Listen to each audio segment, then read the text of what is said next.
we talked a little bit about it earlier in the show. We kind of teased it.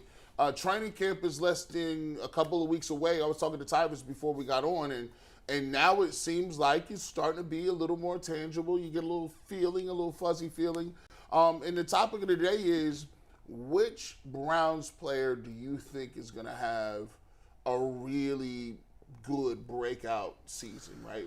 As far as preseason. Preseason. Okay. Right. Training camp All-Americans, right? Okay. We've seen them. Say it like that. You have a good summer league. Yeah, summer league. Yeah, the summer league is the same thing. So I'm glad I got Jason here so we can talk about stuff that don't matter. I think that who I think and who needs to is two totally different things. Okay. I think who needs to have one is two guys that come to mind. Jerome Ford. Okay. Obviously, he's going to be the backup to Nick Chubb. If he comes out there and have a really good preseason, because he had one last year. It was a really good preseason. It was solid. Wasn't nothing crazy, but it was a solid preseason. He needs to show that he can continue to grow. He's gotten better in this preseason because he's going to be a guy that's going to be in there this year. Nick Chubb can't go every play, so when he's not in, Jerome Ford is going to be the guy that's in. We need to see him be able to be comfortable catching the ball out of the backfield, and can he make plays when they give him the ball on the handout. Obviously, they're going to try to keep it very vanilla because you don't want to show your game plan and what you're going to be doing, but we might see a little bits of glimpses of what the new offense could potentially look like. I just want to see if he's in there, can he handle that load that he'd have to take. But another guy to move off of Jerome Ford, who I think will have a good preseason, would be – I think it's going to be David Bell. I think David Bell is one of those guys who knows that they've brought in a lot of wide receivers. They know this is a make or break years. That last spot for wide receivers is still up in the air. And I do believe that he is a good playmaker. I think if he's really worked on his route running this offseason and found a way to create separation, because I think catching the ball, he's always been good catching the ball. I mean, last year in camp, he went weeks without dropping the pass. So him catching the ball was never the problem. Obviously, the 4.6 speed is a problem, but if he can run routes, get in and out of his cuts, he's a guy that they want to keep on this roster because they see something with him in the future, and he's going to need to come in there and expel Elijah Moore at times when Marquise Goodwin isn't in there. So I think he has to have a good preseason.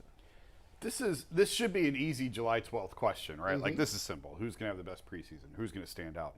But I think it's a little bit more complicated than that because in the past, Kevin Stefanski doesn't play his starters, right? Right. And I just wonder if that's going to hold this time around. Is there a need to play these guys more because you've got Deshaun now for the whole season and you got to get them ready? So is joint practices in Philly enough? Is training camp enough? The in-week stuff, is that enough? Or do you need to see it more? Because that's going to dictate the answer. If you're playing the starters more, I'm going to take Elijah Moore. As a guy who I think would probably I would expect to have a good preseason.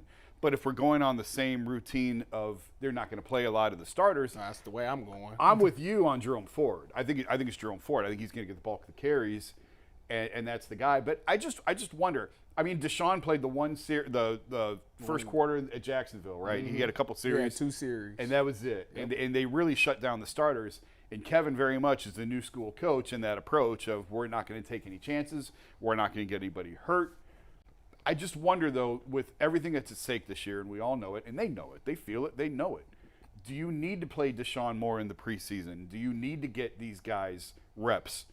I don't have the answer. I'm not trying to make a case one way or the other. It's July 12th. I don't know yet. But I just think that this is one training camp where maybe it's worth having the conversation of how much do you play these guys. Yeah. And so that makes it a lot harder to answer that question for me. You hit on something, and I think this is going to be a major theme throughout the rest of the training camp, the start of training camp, throughout the preseason games. How much is enough reps?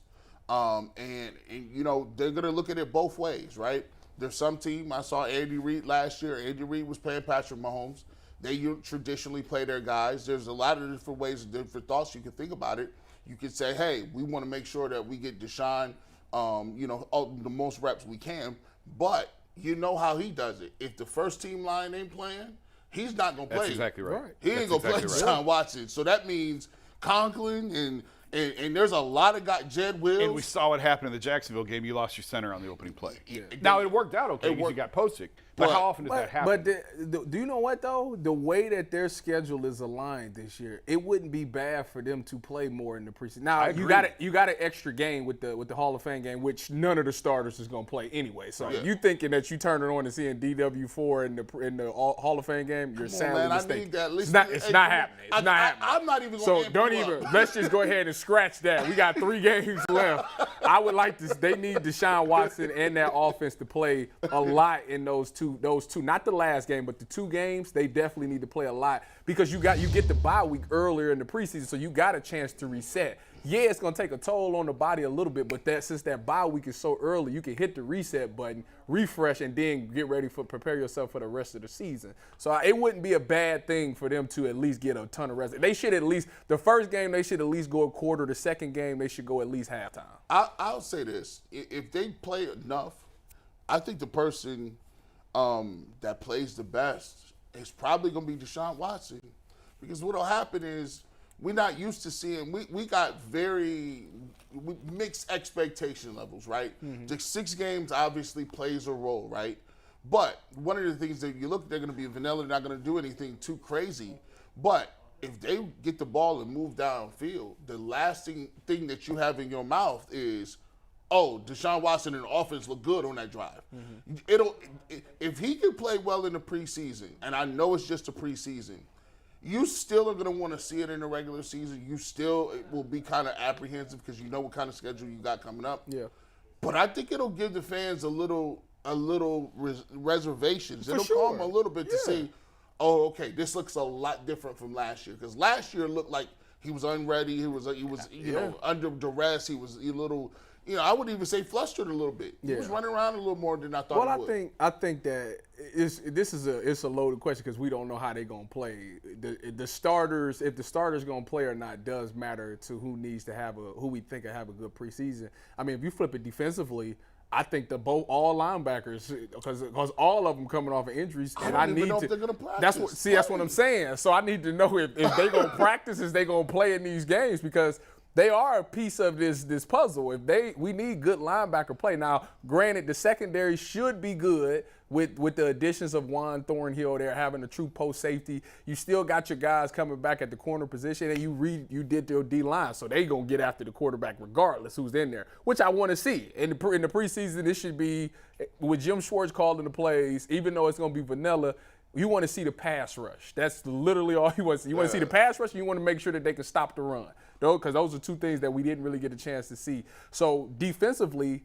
I want to see that, but the linebackers is everybody's biggest concern, because they was hurt at the end of the season. Every last one of them coming off injury. I don't even know who's the starting linebackers right now. I know JOK is going to be out there, but I don't know who's the starting Mike. And the starting Mike is the voice of the defense. You need that guy out there to be really good. If Anthony Walker is not going to be that guy at the beginning of the preseason or at the beginning of the season, then who is? Yeah, that's a tough one.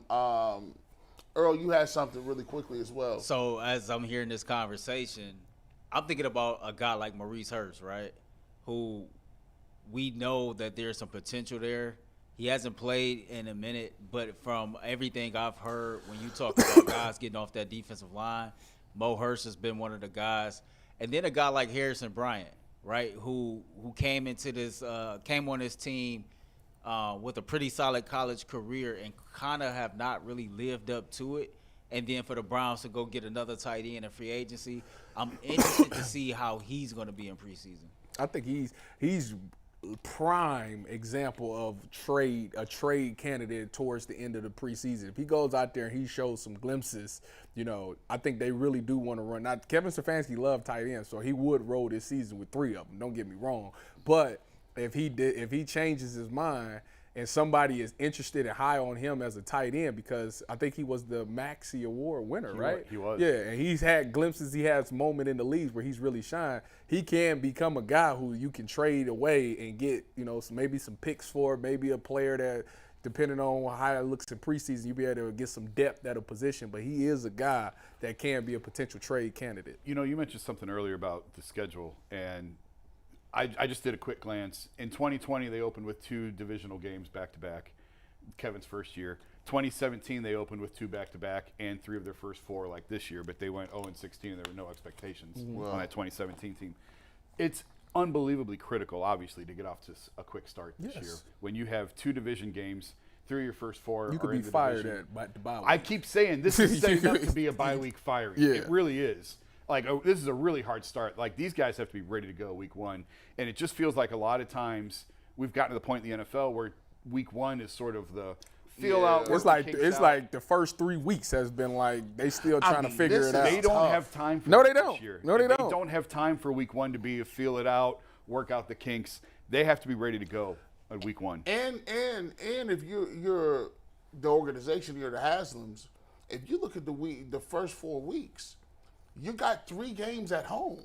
So it's not like there's not as if That's another good point. It's not as if okay, they start off with division foes, they're all on the road. It's tough to win on the road in the NFL. But if you got these 3 home games and you're looking around, you're saying, well, look, we started off slow, we got the bye week. And another thing that really sets up for a move to move off Kevin Stefanski in the middle of the year is now they have a whole system set up where before it would say, well, who are you going to go get? Who's going to coach? With last year with Joe Woods and Prefer. Now you got AVP. He's ready to take over the offense. Mm-hmm. I think Bubba Ventrone is the associate head coach or assistant head coach. And then you talk about Jim Schwartz has already been a head coach in the league and already he knows how to take care of the side of the football. So there won't be any qualms about, well, it's just going to be, we're going to turn this into a minor league program because we don't have nobody take over the reins. And I don't want to make this conversation get rid of Kevin Stefanski middle of the year, but it does say a lot about what you need to be doing and performing at a certain level come week 1. I definitely think that they went into this offseason prepared for if they did fire Kevin, they would have a replacement. One of those guys that you just named. Like Jim Schwartz. Schwartz would probably be the interim for the rest of the season. So I think that they would be fine there. But I still believe that the play calling would be the scariest part because I do believe, although, like I said, it was questionable things he did last year, I understood why he did what he did in certain situations. Now, if it would have worked, he would have looked like a genius, but a lot of the times it didn't. So I think that the play caller might be a little skewed a little bit, but AVP has shown that he's obviously that Raiders game in the COVID year, he did a really good job. The playoff game against the Steelers, he called a really good game. So he can get it done there, but I do believe that this front office has went into it with, if we do have to fire Kevin, we do have the next guy or the guy that can get us through the rest of the season. I'm going to keep it real. Let me just be honest with you. Let me be honest. As you guys are sitting there telling me, I was going to play the G. Bush role today where I wasn't going to say nothing inflammatory. I wasn't going to do none of that. I was going to just say you got to wait and see and do it. I said, but I'm not going to do that right now because you just did something. If I'm Kevin Stefanski, I really might just say, I'm not going to play Deshaun Watson maybe in the Hall of Fame game, but I'd play him the rest of the 3 games. Not the 3. And hear me out. Two. Hear me out. The reason I play him twofold. I need to see you in mid-form today. That's what I said right starting now. it off. Right? And if he did, for some strange reason, get hurt, I could always go to the Haslam and say, listen, you can't get rid of me, dog. Look, listen, I didn't have him last year. I'm trying to get the kid ready. Guess what? He got hurt. We set back a little bit. That's just freak accident. That is freak accident. That's not going. So if that's out of the picture, existence. if that's out of the picture, Tyvis, and I'm playing the Ravens and the Steelers first, I need mid-season Watson, and I'm making up for missed time. I play him all the games. I'm not gonna lie. Well, Earl says he got something to say about what you talking about. Why is it that me and Jason are the only people that feel like that Kevin Stefanski not going anywhere? I really believe that no matter how this season starts, if he go 0-4 in them first game, he out of here. I don't care what you talking about. I just don't think so. I Okay. For whatever reason, I don't think so. No, I don't even think it's going to come down to that. Earl, do you understand that if they go 0-4 it's the first 4 games for the bye week, right? Yeah. They go 0-4, you down in the division and you down in the AFC, your chances of coming back is slim to none. Call me crazy. I just don't believe we're going to be in that situation. Well, I don't think I'm not saying we are. I'm not saying we are, but if we are, he gone. I'm going to just tell you that right now because they have addressed everything about this team. They got the quarterback, they got the line, they got the receivers, they got the defense, they got the coaches. If it doesn't work, it's him. That's the only thing you can change. They've been in a lockstep up to this point. I'd say Andrew Berry might not be going nowhere. Andrew Berry might. Like, they might not blow everything Well, you're not out. going to fire your GM mid-season usually. Right. So what good does that do? So, and then here's the thing too. You automatically get a bump. You get a bump every time a new coach come in. The new voice is there. They'll win a couple games they shouldn't win. Now all of a sudden, people's looking around like, oh wow, this is what a team could be. Look, like if Schwartz or somebody else takes over. But make no bones about it. The way the pecking order goes is just how they got Baker up out of here. You said what they want. They say he set him up. It was what it was. It was what it was. They were like, listen, they went to the front office and said, we're a new organization, we're a new regime, and you know what the unwritten rule is. We get to choose our quarterback. Yes. Now, if that quarterback does not work, Well, there's no new regime who's going to choose their quarterback in Cleveland for the next 5 years. yeah, so the quarterback is here. Now, he posted. He's here. Like I say, I will leave it with this. The Cleveland Browns season is going to come down to they're going to be playing Cincinnati at home in Cleveland. The first game's in Cleveland, right? Yep. They're going to be playing Cincinnati at home. Some adversity is going to hit. It's going to be a point of that game where something's going to happen. And it's going to look bad, and it's going to be one or two responses. It's going to be some guys that might come out there and say, here we go again, new year, same stuff. But you praying that the fact that you win and you got a Juan Thornhill, you got a Zadarius Smith, you got a Jim Schwartz, you got these new voices, that when that thought comes into these players' minds, that they nip it in the bud and say, that's not happening. I don't care what happened last. Juan Thornhill does a great job on Twitter saying, I don't care what happened before me. It's new. It's different. He got to keep that same energy and be that guy when something happens in that Cincinnati game, because it's so easy to just fall back to old ways. Change is hard. It's extremely hard. A lot of people don't want to do it. It's so easy to just come up there on Sundays and collect a check, no matter if we win or lose. But it's going to take them new leaders and them new voices to come in there and get everybody on the page like we not accepting this mediocrity. We not about to lose. Our roster is better than Cincinnati's. Yeah, they got Joe Burrow, they got Jamar Chase, but we are better than them outside of that. We have to come up and step up and make plays and win this game. Because if they win that game against Cincinnati in Cleveland, whoo, I think they can get Cincinnati up out of here. No, they definitely can. No, Because Cincinnati gonna start off They do slow. it every year. Yeah. They gonna know. Cincinnati got a whole Right. secondary that they trying to replace. You got to take advantage of it. That's why you need D. Watt to play in the preseason. So when we get against Cincinnati, you got to take advantage of their weaknesses before they figure it out.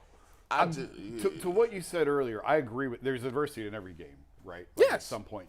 But when it's week one, it feels like week 5 or 6 is when you say, screw it, it's the same old Browns. Yeah. Week 1, I would hope that there's enough optimism still. Yeah. It's not how, I mean, you know better than me. That's not how it works. Listen, man, there'd be people out there that be like, here we go again, same old stuff. I'm telling you, you got to stop it. You got to nip it in the bud right there. Because if you let it go, it's just going to continue it's going to bleed on to the next game. You got to nip it in the bud. The moment you hear somebody say that comment, the moment they body language look like that, you need to check them right then and there. Is that on guys who have been here, or is that on the new guys?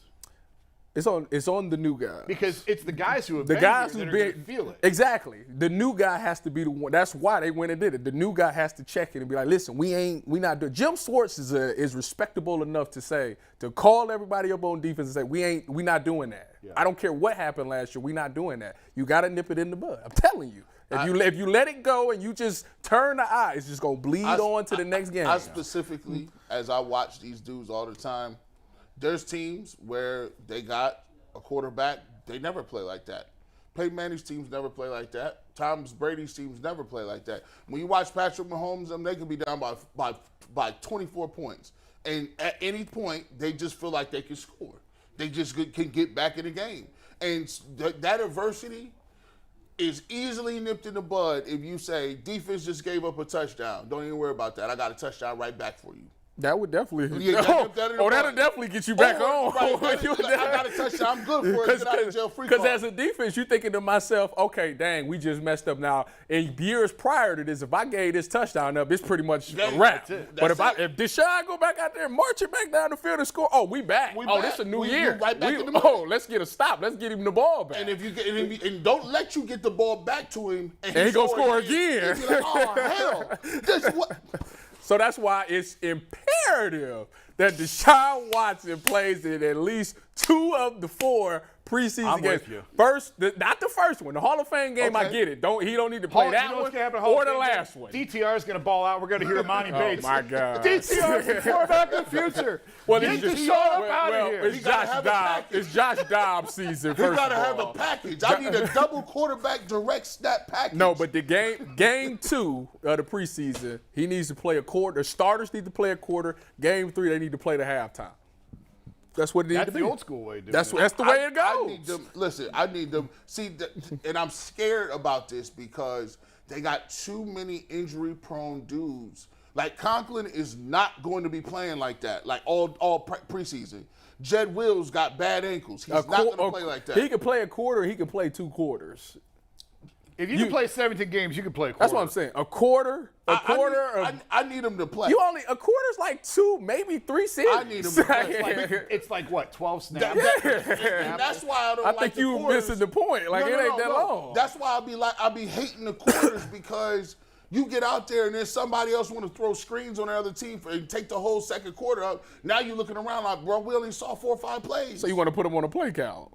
No, I need to at least see him. I want to see him 15, 20 plays. Okay, so you put him on the play count. Yeah, that's what I just 20. said. Yeah, 15, 20. I don't think that's because what if the first drive is 10 plays?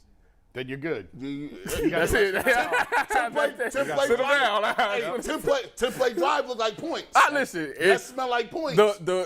What we came up with is it can't be what it's been in the past. You can't. No. You cannot. I know you want to rest the bodies, and 17 games is a long game. I get that, but it's so much at stake on the table this year that you have no choice but to go all out on this thing. Like I say, bye week is week 5, so you go hit the reset button, and it's the last 12, 13 games you got to worry about. But you got to address that when you need to at least be employed when the time you get to that. Now, will you be okay? For me, I'd be okay if Amari Cooper is coming off surgery.